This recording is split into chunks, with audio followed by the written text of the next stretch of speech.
Bob, and this is his best friend, Chuck. They are both 17. Chuck was behind the wheel and traveling fast, perhaps too fast. He screamed, clawed at his eyes, and rammed head-on into an oncoming car. Chuck's girlfriend is badly injured. The other driver is dead.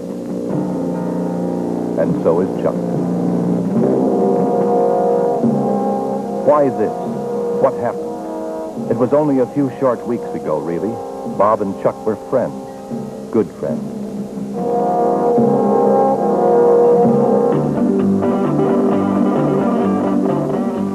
They enjoyed a lot of good times together.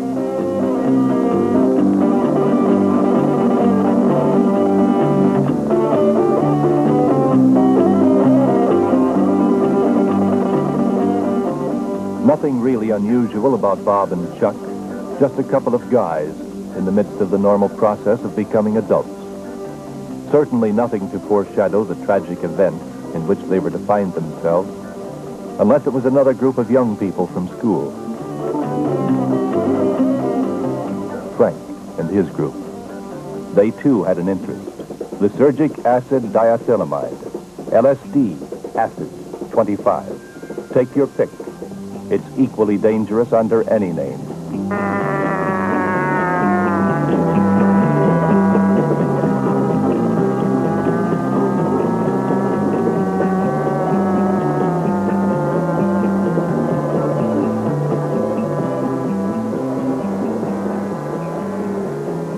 Like most acid heads, Frank had a compulsion to turn others on. Maybe unconsciously he felt less guilty about his weakness if he could get others to do as he did.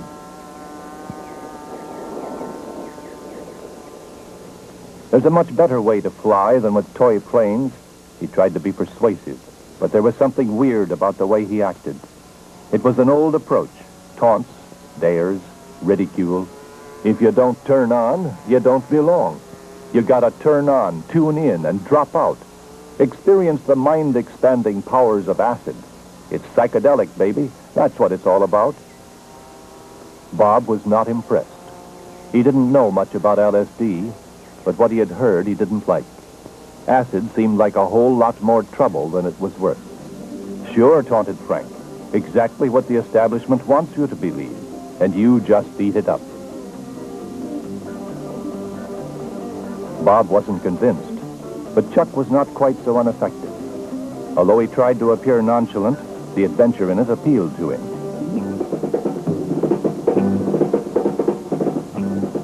What if it really does give you a greater insight to yourself?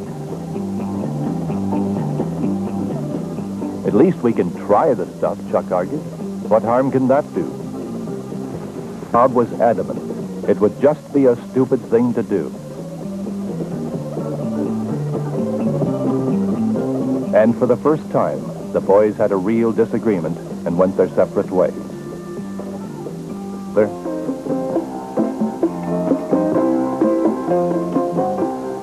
Bob was surprised. He tried to talk with his friend. But Chuck, perhaps to hide his embarrassment, was aggressively defensive. In fact, just to prove to Bob that he's his own master, he informed him defiantly that he'd be taking his first acid trip that very day. Bob was disturbed. What was happening to Chuck and the others? Simple. Acid. LSD. What is the truth about it? The real truth? Maybe it isn't so bad. Bob decided to find out, not from being told by anyone else, pro or con. He'd make his own inquiry.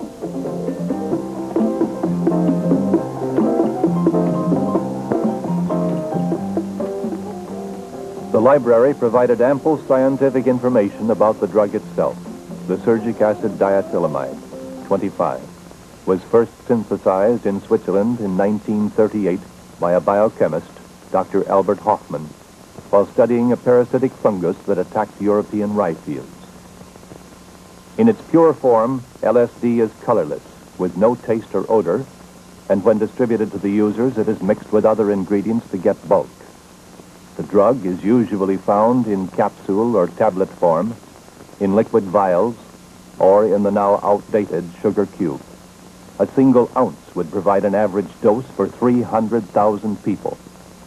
The observable effects on the body from taking LSD are only slight, the most notable being a dilation of the pupil, making the eyes supersensitive to light. But while the physiological effects are quite unspectacular, the effects on the mind are explosively disruptive. Reaction to the drug is completely unpredictable. It can be the hoped-for heaven or a hell full of horror, and there are all too many cases of young people who have become permanently deranged through a single terrifying acid trip, while many others have cruelly injured or mutilated themselves in their deluded state of mind. There is no sure antidote for a bad trip. Although tranquilizers and barbiturates are used, they are not always effective. No deaths have yet been reported for an overdose of the drug, so the lethal dose is unknown. In some cases, damage may be inflicted on the user's chromosomes, which influence heredity. The younger the person, the greater the damage. Although the indiscriminate use of LSD is too new for any experimental certainty, there have been births of deformed babies where the drug is the strongly suspected cause.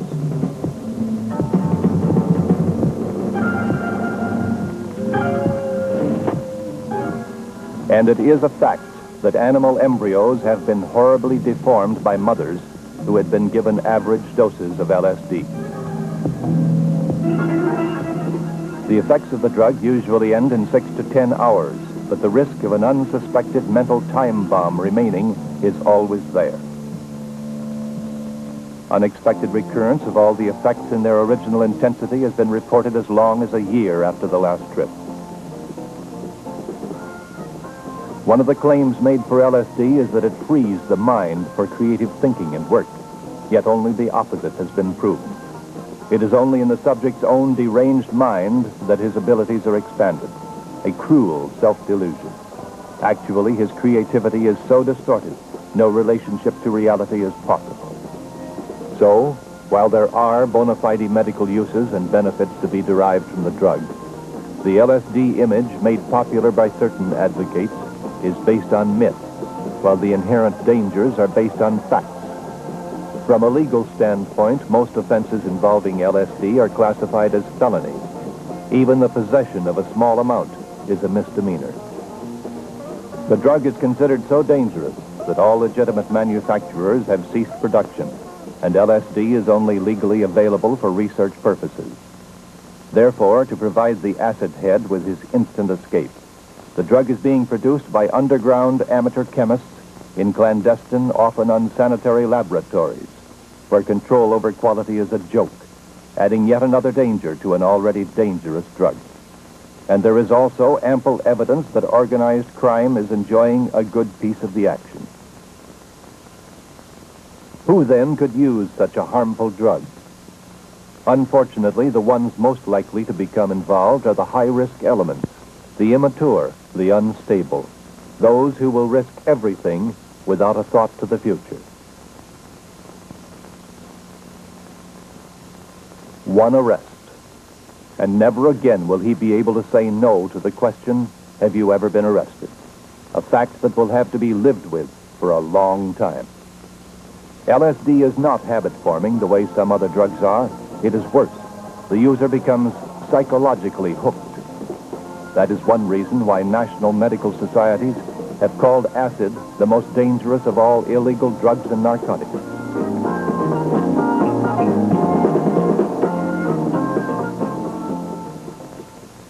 The latest findings after prolonged and exhaustive studies report strong indications of premature aging, increased susceptibility to cancer, especially fatal leukemia, and possible harm to children and even grandchildren through the use of LSD.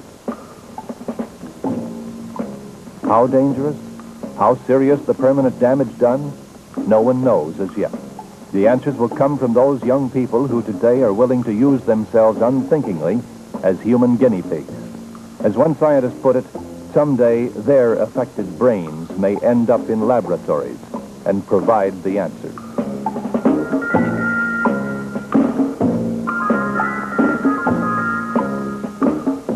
And while Bob was forming his opinions about LSD with facts, Chuck was getting his education firsthand.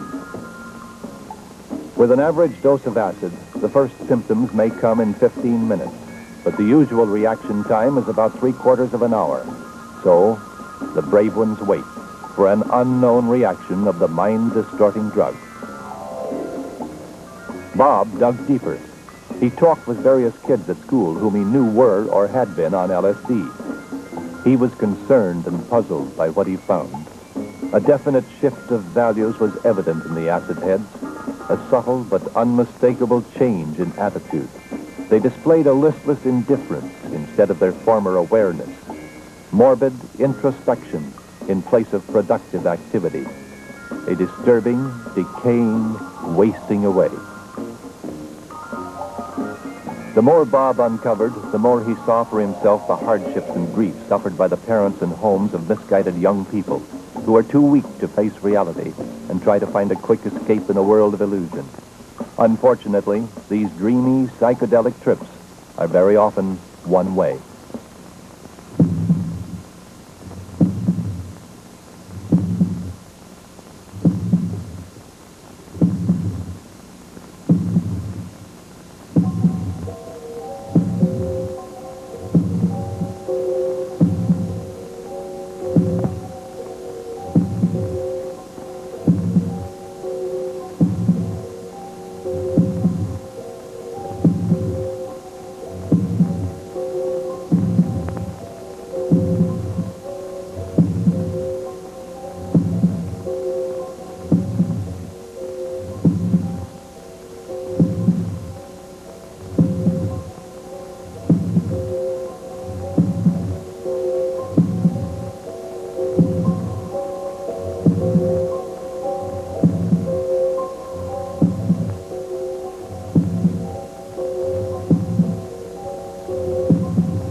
As the days went by, Bob grew increasingly concerned.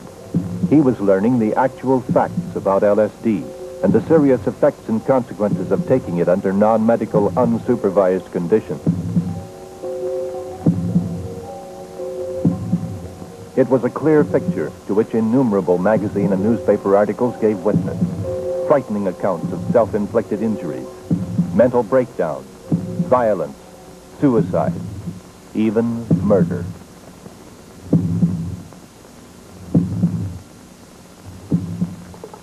Chuck was also learning new things.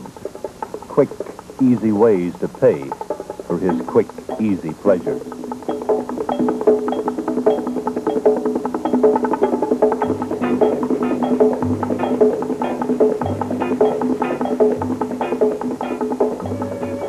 And he'd finally persuaded his girlfriend, Susan, to go on a beautiful trip with him, to merge their inner beings in a world of wonder and delight, to gain new mind-expanded insight to themselves and each other.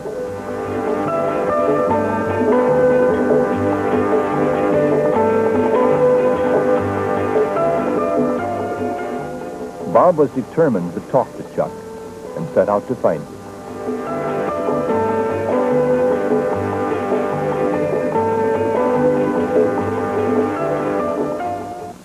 For Chuck, the acid trip was now a familiar route, so he decided to sit this one out to watch over Susan.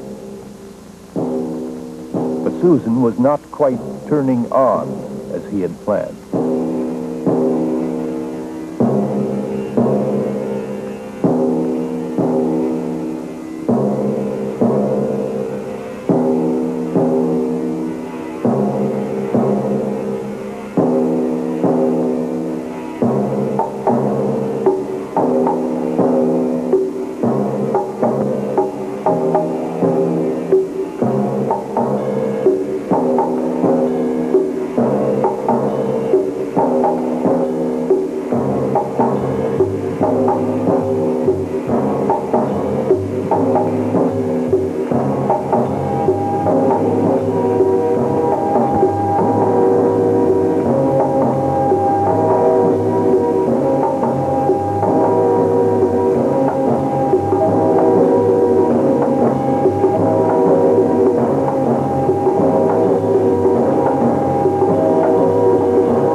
was alarmed. He hadn't bargained for a freak-out. Susan's car was downstairs, and he decided to take her home.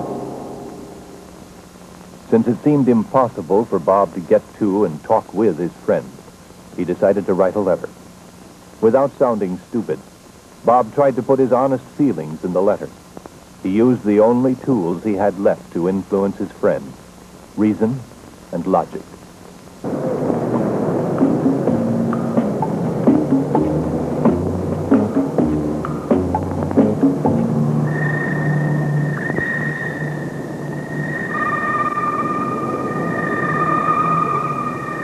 Chuck didn't like it, but it was probably just a harmless little bonus from his last trip.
Those are the facts about LSD, Chuck, honest.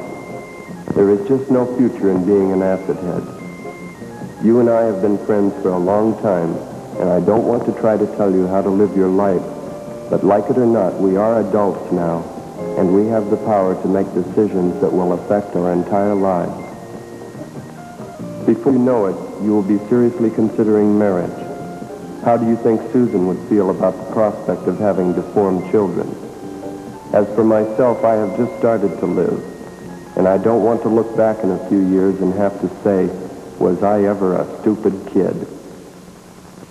Maybe the world is all fouled up, but we sure don't have to do our bit to make it worse.